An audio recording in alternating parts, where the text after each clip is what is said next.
رنځور وطن سره قسم وکړې تر ځان اول د وطن غم.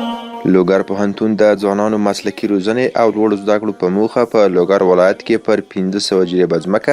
په 1493 هجري شمسي کال کې رغول شوی دی. یاد پوهنتون برحاله 88 تنو استادان لري چې له ډلې 28 تنو د لیسانس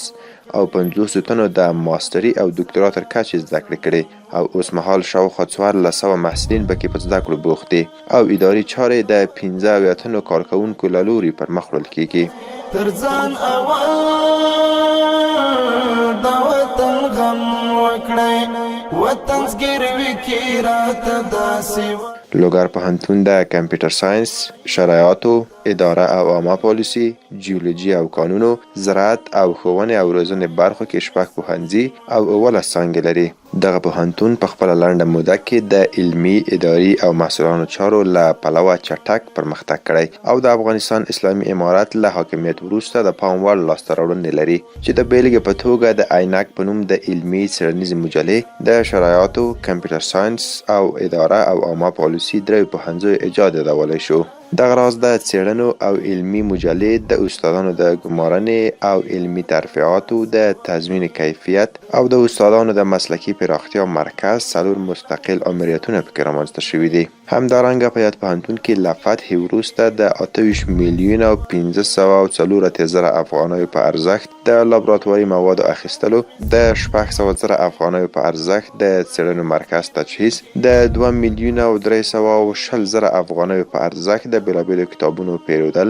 د 5 میلیون افغانیو په ارزښت له عمومي برېښنا سره د پوهنتون وصل کول، د 1 میلیون او 1 افغانیو په ارزښت د نوري فایبر پروژې پلي کول، د 350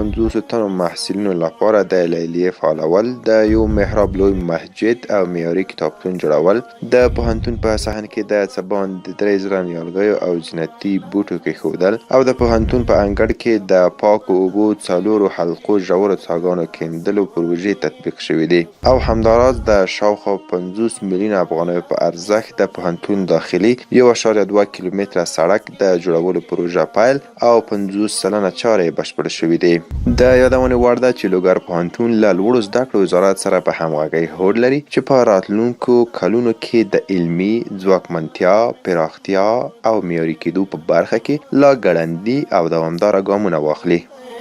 تر ځان اول د وطن غم وکړې وطن زګیروي کې